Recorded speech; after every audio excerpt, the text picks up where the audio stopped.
2 ingredients, 1 step. This dish is flavorful, incredibly juicy, featuring ultra crispy skin, giving it the only name it could possibly have. This is the best effin' chicken recipe ever.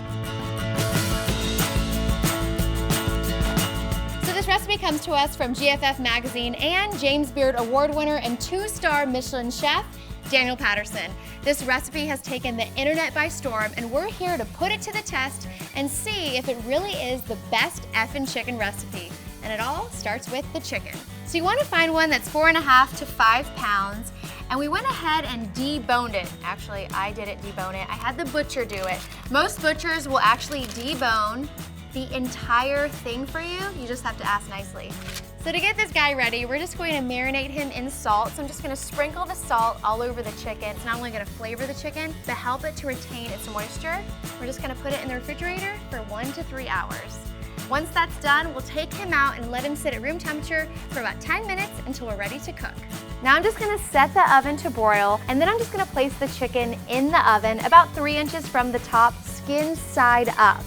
We're going to cook it for about 10 minutes, rotating the pan every so often so that the entire chicken, the top of the chicken, gets brown and crispy and golden. This is kind of like the same idea when you're searing a steak. You really want to lock in the moisture, get a nice crust on the outside. Then we'll cook it low and slow. That looks awesome. So as soon as your chicken is nice and golden brown across the top, we're going to lower the temperature to 250 degrees and cook it for another 25 minutes. Now with the help of the salt, it's going to lock in that moisture, keep the flavor, but it's all about low and slow. We're really getting a juicy and flavorful chicken.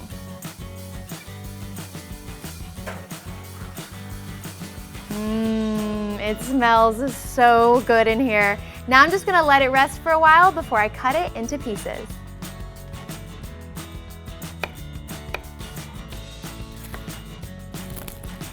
Where do I even begin with this chicken? Okay, do I even need to try it to know that it's super moist and has that crispy chicken skin? This is the piece I want.